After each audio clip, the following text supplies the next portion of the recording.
우리는 인생을 살아가면서 열심히 일을 하고 있습니다. 열심히 일을 해서 이제 돈을 벌죠. 돈을 왜 벌고 있습니까? 돈이 참 많으면 좋겠는데 이 돈을 왜 벌고 있죠?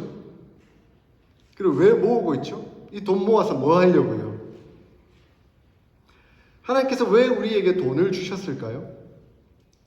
1차적으로는 하나님이 세우신 가정과 교회를 잘 돌보도록 하기 위함일 것입니다.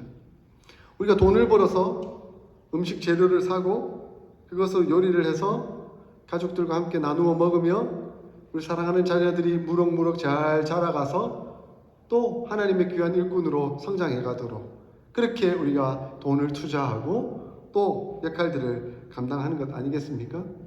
그 일들을 위해 하나님이 우리에게 돈을 베풀어 주셨습니다. 또한 하나님을 잘 섬기며 하나님 세우신 교회를 교회답게 하고 또 그 속에서 하나님의 영광이 드러나도록 그래서 하나님의 통치가 이 땅 가운데 잘 이루어지도록 하기 위해 하나님은 우리에게 물질을, 재물을 허락해 주신 것이죠.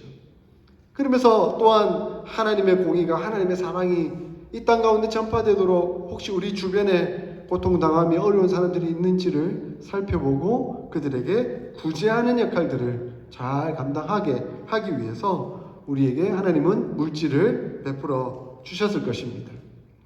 그러므로 돈은, 물질은 하나님의 뜻을 이루어 나가는데 도구가 되도록 하기 위해 하나님 주신 것이지 돈 그 자체가 목적이 되도록 주신 것은 아니라는 것을 우리가 생각하게 됩니다.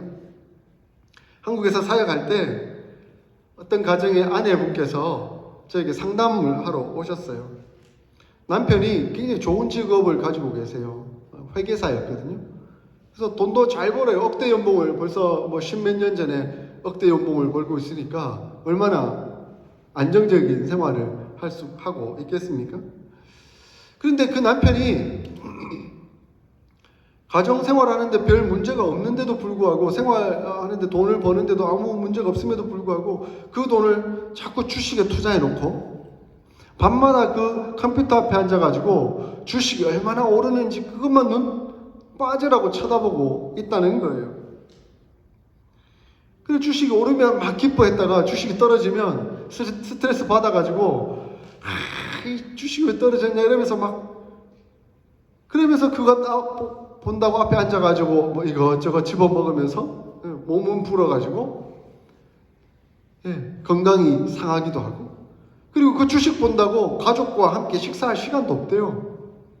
가족들이 함께 좀 나가서 외식도 하고 함께 즐거운 시간을 좀 가지면 좋지 않겠느냐 아내가 얘기해도 내가 지금 주식 살펴봐야 된다고 그렇게 그러고 있다는 거예요. 낮에는 회계사 전문 분야에 가서 일을 하고 밤에는 와서 주식 한다고 그러고 있고 잠도 제대로 못 자고 스트레스 받아. 그분에게 돈이란 뭘까요? 한편으로 그런 생각이 들더라고요. 하나님이 넉넉하게 주셨음에도 불구하고 가정을 돌보고 사회생활을 할 수 있을 만큼 넉넉한 상황이 되었음에도 불구하고 여전히 돈 자체에 목적을 두고 그것에 집착하고 있는 모습이 아닌가라는 생각이 들더라고요. 하나님께서 물질을 주신 이유와 목적, 그것이 무엇인가 돌아보게 만듭니다. 오늘 본문에서 예수님은 19절에서 너희를 위하여 보물을 땅에 쌓아두지 말고 하늘에 쌓아두라 라고 말씀하고 있습니다. 하나님은 우리에게 물질을 주신 그것을 너희들이 잘 활용하여서 하늘에 쌓아두어야 하지 땅에 쌓아두어서는 안 된다라고 말씀하고 있습니다. 왜? 땅에는 좀과 동록이 헤하며 도둑이 구멍을 뚫어 도둑질하기 때문이다라고 말씀하고 있습니다. 아마 예수님 당시에 돈은 구리로 만들어졌겠죠. 오늘처럼 뭐 텅스텐이나 이런 것처럼 고급스럽게 그렇게 만들 수 있는 기술과 능력이 없었을 겁니다. 그러니까 쉽게 이렇게 만들 수 있는 것이 구리였겠죠. 구리로 돈을 만들었는데 이 구리는 녹이 쉽게 쓰는 거예요. 그러니까 가지고 있으면 가지고 있을수록 놔두면 동록이 쓸어서 돈이 망가져 버리는 거죠. 또한 자기 나름대로 뭐 이렇게 돈을 다 모아서 금고에 가득 잘 보관한다고 보관했지만 당시의 집들은 주로 흙으로 많이 만들었거든요. 도둑이 저 집에 돈이 있다, 금고가 있다라는 걸 알면 옆에 가가지고 물 뿌리고 긁어가지고 구멍을 내가지고 도둑질해 가는 거예요. 너무나 쉽게 도둑질해 가 버리는 상황이 있다는 거죠. 그러니까 자기 나름대로 돈을 모으고 쌓아두고 보관한다라고 그렇게 열심히 하긴 했다 할지라도 어느 순간 돈은 녹슬어 버리고 또한 도둑이 와서 구멍을 뚫어가지고 훔쳐가 버리는 그런 상황이 발생해 버리더라는 거죠. 그래서 너희가 아무리 수고하고 애쓰고 모아둔다라고 노력한다 할지라도 그것이 녹슬어 버리고 누가 훔쳐가 버리면 무슨 소용이 있겠느냐라고 예수님은 말씀하고 있는 것이죠. 그러면서 우리는 생각하죠. 오늘날은 집도 콘크리트로 지어서 구멍을 잘 못 뚫는데요. 그리고 오늘날은 돈은 텅스턴으로 만들어졌고 종이로 만들어져서 녹도 안 쓰는데요. 아니 오늘 은행에 있잖아요. 은행에 다 갖다 맡기면 안전하게 보관이 되는데 무슨 문제가 있겠습니까? 땅에 쌓아두어도 별 문제가 없을 겁니다. 이렇게 생각을 할 수도 있을 겁니다. 그런데 여러분 한번 생각해 보세요. 우리가 한국 같으면 1996년이었나요? 7년이었나요? IMF가 왔을 때 환율이 확 올라가면서 돈의 가치가 확 떨어져 버리는 그런 안타까운 상황들이 일어났었습니다. 뿐만 아니라 미국도 마찬가지죠. 2007년부터 2010년까지 어떤 일이 있었습니까? 모기지 부동산 가격이 파격적으로 떨어져 버리는 심각한 상황이 벌어졌던 때가 있었습니다. 그때 수많은 사람들이 고통당하며 어려움을 겪고 은행이 파산해 버렸죠. 내가 맡겨놓은 그 은행이 파산해 버리고 나니까 돌려줄 돈이 없는 거예요. 그러니까 은행도 안전하지 못하다 하는 것을 확인하게 된 것이죠. 지금 세계 각국에 전쟁이 일어나고 있습니다. 전쟁이 일어나고 나면 그 나라의 돈의 가치는 그야말로 떨어져 버리게 돼요. 종이 조각에 불과한 상황이 되어버리고 만나는 것이죠. 하나님이 지키지 아니하시면 그 모든 것이 다 헛것이 되고 만다라고 성경 말씀은 우리에게 가르쳐주고 있습니다. 그래서 사도 야고보는 돈만을 목적으로 이익을 누리려는 자들에게 경고를 하고 있습니다. 들으라! 너희 중에 말하기를 오늘이나 내일이나 우리가 어떤 도시에 가서 거기서 1년을 머물며 장사하여 이익을 보리라 하는 자들아, 내일 일을 너희가 알지 못하는도다. 너희 생명이 무엇이냐? 너희는 잠깐 보이다가 없어지는 안개니라.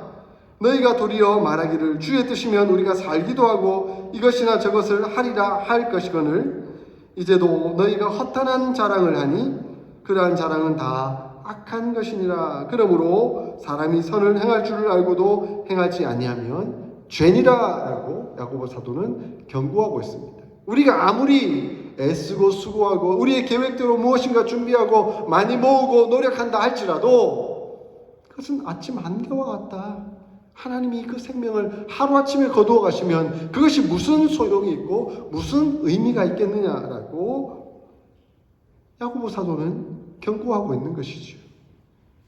그러므로 하늘에 쌓아둘 줄 알고도 세상적인 방법과 세상적인 노력들을 해나가는 그것은 오늘 뭐라고 말씀하고 있죠? 죄라라고 말씀하고 있다는 것입니다.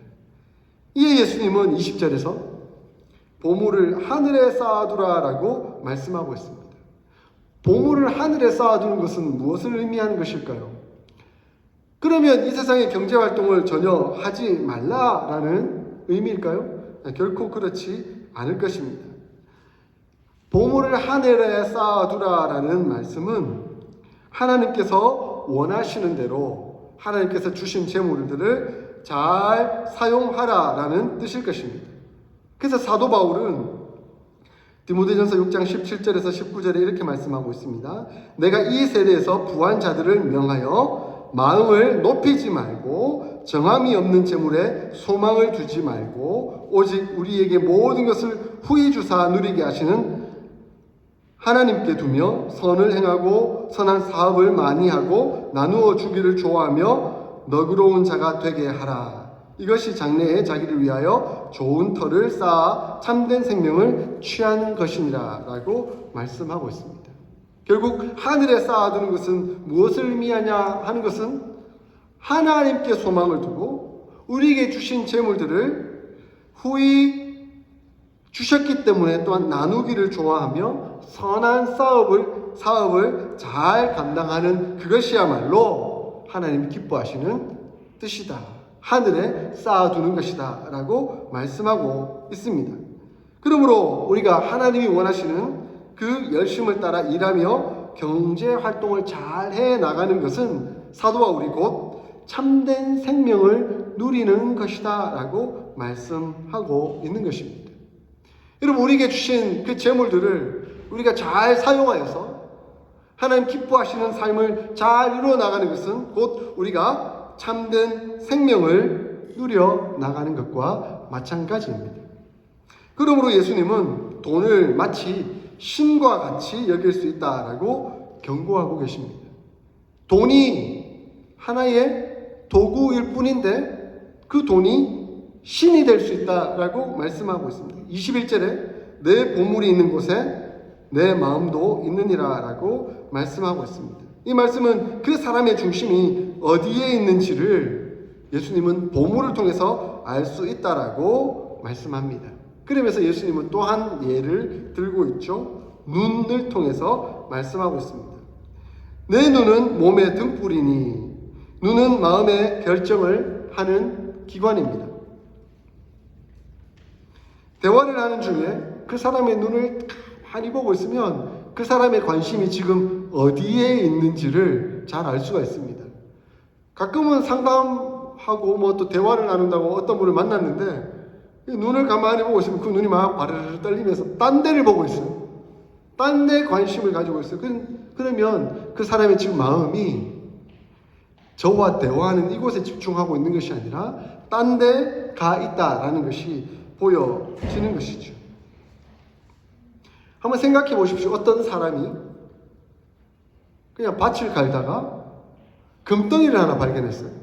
이만큼 큰 금덩이에요. 우와! 이 금덩이 어마어마한 가치가 될 텐데. 근데 뽑아서 당장 어디 숨겨 집에 들고 가고 싶은데 들고 갈 수 있는 형편이 안 돼요. 상황이 안 돼요. 그러면 덮어가지고 아무도 보지 못하도록, 가져가지 못하도록 다 숨겨 놓지 않겠습니까? 근데 그 사람이 지금 밤새도록 그 금덩이 옆에 가만히 앉아 있을 수는 없잖아요. 집에 오잖아요. 그러면 지금 그 사람 마음은 어디에 가 있을까요? 지금 금덩이에 가 있을 겁니다. 그래서 수시로 나와가 그 밭을 쳐다보면서 누가 금덩이 안 들고 가겠는가? 예? 그리고 그 눈은 그 금덩이 있는 곳을 항상 향해 있는 것이죠. 결국 우리의 눈이 향하는 그곳이 우리의 마음이 향하는 것이고 우리의 마음을 두고 있는 그곳이 바로 우리의 우상을 두고 있는 것이다 라고 말씀드릴 수가 있는 것이죠. 그래서 어떤 분들은 어디 하나 꽂히고 나면 하나님이고 사람이고 보이지를 않아요. 그곳에만 집중하고 나아가는 연약한 모습들을 가끔 보게 됩니다. 한국에서 어느 한 권사님의 이야기를 들었습니다. 권사님이 아주 비싼 모피코트에 꽂힌 거예요. 저 모피코트 한번 내가 입어봤으면 너무 좋겠다 생각을 한 게 된 거예요. 그러니까 백화점을 갈 때마다 그 모피코트 걸려있는 그곳을 뚫어져라고 쳐다보는 거예요. 그리고 안 가도 될 백화점을 그 다음날 또 가고 그 다음날 또 가고 그래서 모피코트 잘 있나 또 쳐다보고 저거 몇백만 원짜리인데 저거 어떻게 살까? 예?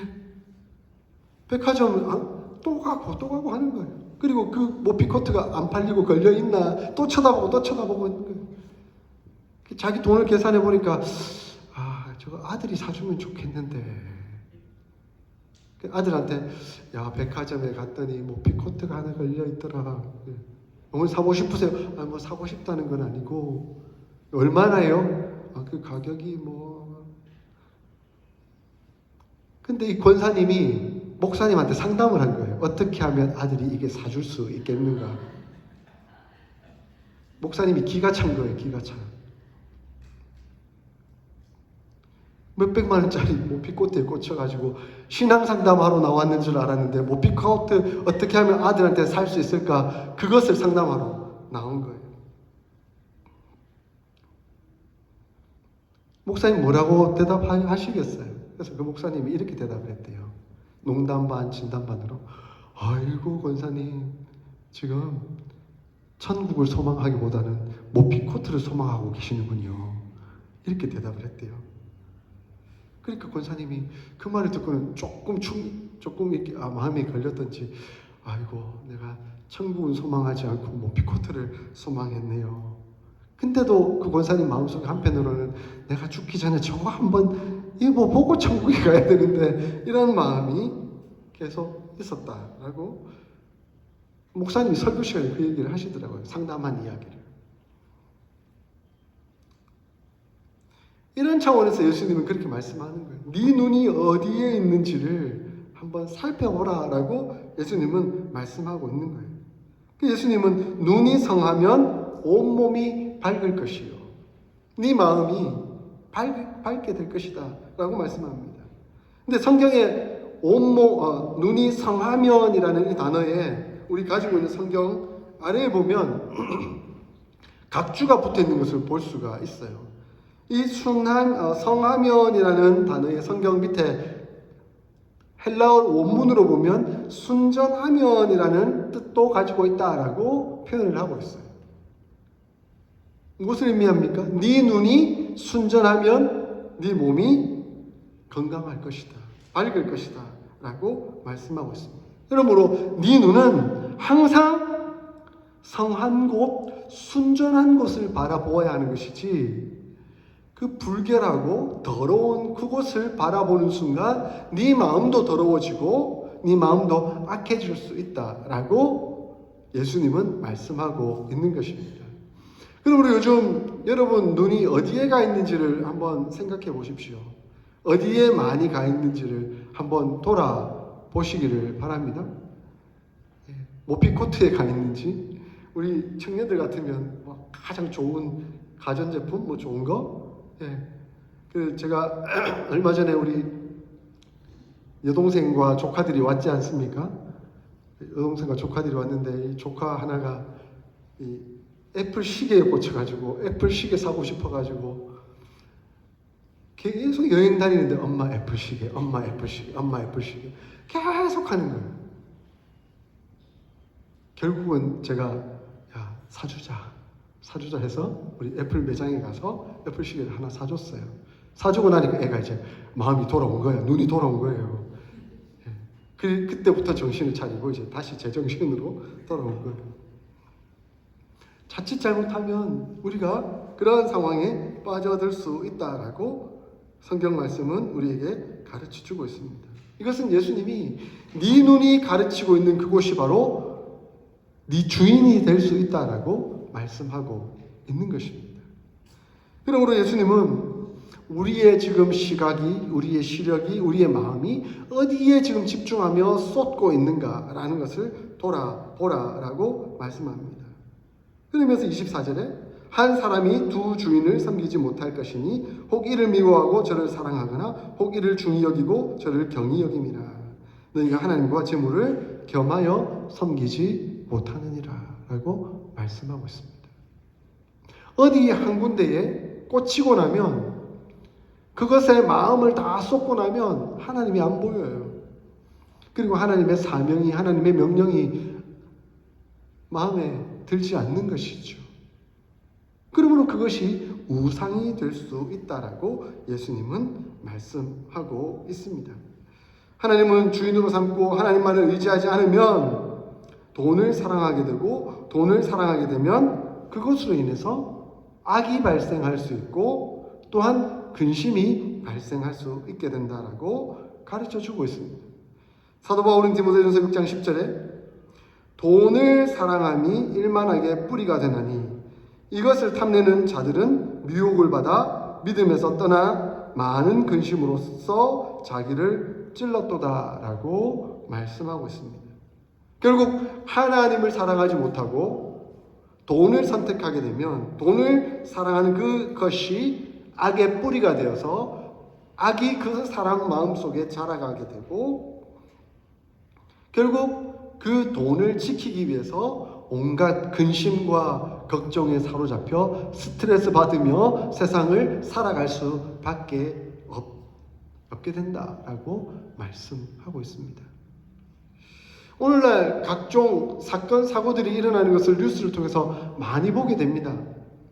저는 안타까운 사건들이 많이 있더라고요. 심지어 폐륜적인 상황들이 벌어지잖아요. 아들이 잘 살아요. 괜찮아요. 그런데 더 많은 돈을 요구하기 위해서 부모님이 가진 재산 빨리 갖기 위해 부모님을 죽여버리는 어처구니 없는 폐륜적인 사건들이 한국에서 심심찮게 뉴스로 들려지는 것을 보게 됩니다. 어떻게 이렇게 악한 일이 발생할 수 있는 걸까요? 왜? 그 아들이 지금 눈에 뭐가 씌인 거예요? 돈이 씌인 거예요. 지금 먹고 사는데 아무 지장이 없는데 더 많은 뭔가 더 요구하는 자기가 갖고 싶은 그것 때문에 돈이 필요하니까 거기에 완전 눈이 뒤집혀가지고 우리 부모가 빨리 죽고 나면 그 유산 내가 다 받을 테니까 그것으로 내 마음대로 할 수 있겠다. 악이, 사탄이 그 마음을 그렇게 시작하는 거예요. 그리고 자기는 완전 범죄를 할 수 있을 거라고 생각하면서 그 일들을 진행해 나가는 거죠. 그리고 그 범죄 저지르고 나서는 이제는 온갖 스트레스 속에서 내가 어떻게 이걸 들키지 않고 살아갈 수 있을까? 근심과 걱정 속에서 모자 푹 쓰고 도망다니면서 그렇게 살아가. 결국 예수님의 말씀이 옳습니다. 예수님의 말씀이 진리입니다. 예수님은 우리에게 가르치고 계십니다. 너희가 두 주인을 섬기지 못할 것이다. 돈을 주인으로 섬기면 하나님이 너희의 주인이 되지 못한다. 하나님을 주인으로 섬기면 우리에게 필요한 물질들이 오게 될 뿐만 아니라 그 물질을 하나님을 위해서 그리고 우리에게 필요한 대로 잘 사용하게 될 것이다. 규모 있는 삶을 살게 될 것이다. 라고 하나님 우리에게 말씀하고 계십니다. 그럼 우리 예수님은 보물을 하늘에 쌓아두라 라고 말씀하고 있습니다. 여러분은 보물을 하늘에 쌓아두며 살고 계세요? 참 부족하게 과감하게 대답하지 못하지만 아버지 그렇게 살도록 노력하고 있습니다.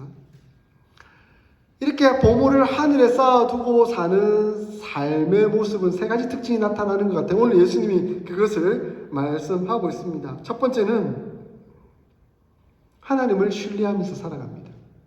하나님을 주인 삼고 살아갑니다. 나의 생명이 하나님께 있음을 신뢰하며 모든 것을 하나님께 맡기며 살아갑니다. 오늘 보면 26절을 보십시오. 공중의 새를 보라. 심지도 않고 거두지도 않고 창고에 모아 들이지도 아니하되 너희 하늘 아버지께서 기르시나니 너희는 이것들보다 귀하지 아니하냐라고 말씀합니다. 그렇습니다. 하나님을 신뢰하면 우리가 쌓아두거나 모아두지 않는다 할지라도 하나님은 우리의 모든 것을 채워주십니다. 공중의 새들이 열심히 저축해두던가요? 하루하루 살아갑니다. 근데 하루하루 하나님께서 그들에게 베풀어 주시는 것이 있는 것이죠. 우리의 인생도 마찬가지라는 것이죠. 우리의 생명은 철저히 하나님께 있습니다. 우리가 아무리 어마어마한 돈을 모아가지고 어마어마하게 보험을 넣어놓고 어마어마하게 좋은 병원에 최고의 의사를 내 주치의로 둔다 할지라도 하나님이 그 생명을 치시면 아무런 의미가 없게 되는 것이죠. 그러면 우리의 생명은 의사에게 달려있는 게 아니라 병원에 달려있는 것이 아니라 약물에 달려있는 것이 아니라 하나님께 달려있습니다. 그러므로 우리는 하나님을 믿고 하나님을 신뢰하고 하나님의 은혜를 사모하며 나아가는 것이죠.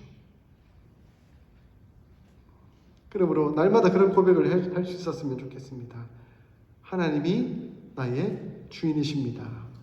하나님이 내 인생을 책임져 주시고 인도해 주십니다. 하나님이 내 생명을 돌봐 주십니다. 이러한 삶을 살아가는 것이죠. 그러므로 둘째 연결되는 것은 최고의 가치를 하늘에 두고 하늘에 쌓아두는 사람은 무엇을 먹을까 마실까 입을까를 염려하며 살지 않습니다. 사실 솔직히 말하면 오늘 우리 지금 헐벗고 오신 분 계세요? 오늘 아침에 일부러 안 먹었으면 안 먹었지 음식이 없어서 못 먹고 오신 분 계세요? 다이어트 한다고 안 먹고 오셨을 수는 있을 것 같아요. 그러나 우리가 없어서 못 먹고 오신 분은 없을 것 같아요. 무엇을 입을까? 더 좋은 옷, 이가 없어서 그렇게 해서 못 입고 옷이 있을지언정 우리가 없어서 못 입고 오지는 않았을 것 아닙니까? 하나님은 우리에게 필요한 일용할 양식을 베풀어 주십니다. 우리는 그 사실을 믿기에 하루하루 다만 일용할 양식에 감사하고 기뻐하며 은혜로 살아가는 것이죠. 그러므로 염려하지 않습니다. 두려워하지 않습니다. 감사함으로 살아갈 수가 있는 것이죠. 사무엘상 2장 7절에 여호와께서는 가난하게도 하시고 부하게도 하시며 낮추기도 하시고 높이기도 하시는도다. 하나님이 우리의 삶을 이끌어 주시고 인도해 주십니다. 우리는 그러므로 염려하며 살아가지 않습니다. 셋째, 최고의 가치를 하늘에 두고 살아가는 사람은 우리의 우선순위가 어디에 있는지를 늘 생각합니다. 너희는 먼저 그의 나라와 그의 의를 구하라 라고 하신 말씀을 기억하며 하나님의 뜻을 헤아리며 살아가는 사람입니다. 오늘 내가 무엇을 입을까 마실까 먹을까 거기에 신경 쓰는 것이 아니라 오늘 우리에게 하나님이 명령하신 그 명령 사명은 무엇일까? 하나님의 뜻은 무엇일까? 하나님의 의는 무엇일까? 그것을 생각하고 돌아보며 그것에 온전히 순종하며 살아가는 삶인 것이죠. 그러한 사람이 바로 보물을 하늘에 쌓아두고 살아가는 삶의 모습일 것입니다. 저는 우리 어스틴 사랑의 교회의 모든 성도들이 이러한 삶을 추구하고 있다고 생각합니다. 비록 부족하여 때로는 마음을 살짝 빼앗길 때도 있지만 눈을 살짝 돌릴 때도 있지만 결국은 다시 돌아와서 우리 주님께 시선을 맞추고 주님이 원하시는 뜻이 무엇인가 하는 것을 돌아보며 살아간다라고 믿습니다. 그래서 우리 어스틴 사랑의 교회 모든 성도들은 우리의 보물을 어디에 쌓아두고 있는지를 돌아볼 수 있기를 소원합니다. 그리고 우리의 가치를 어디에 두고 우선순위를 살아가고 있는지를 생각해 볼 수 있기를 소원합니다. 하나님을 최우선으로 두고 하나님만을 신뢰하는 저와 여러분들이 다 될 수 있기를 소원합니다. 무엇을 먹을까 마실까 입을까 염려하지 않고 오늘 우리에게 주신 것에 감사하며 믿음으로 살아가는 저와 여러분들이 될 수 있기를 소원합니다. 그리고 먼저 그의 나라와 의를 구하여 하나님께 영광 돌려드리는 저와 여러분들의 삶이 될 수 있기를 주의 이름으로 축원드립니다. 아멘. 오늘 말씀을 생각하면서 함께 결단의 기도를 올려드렸으면 좋겠습니다.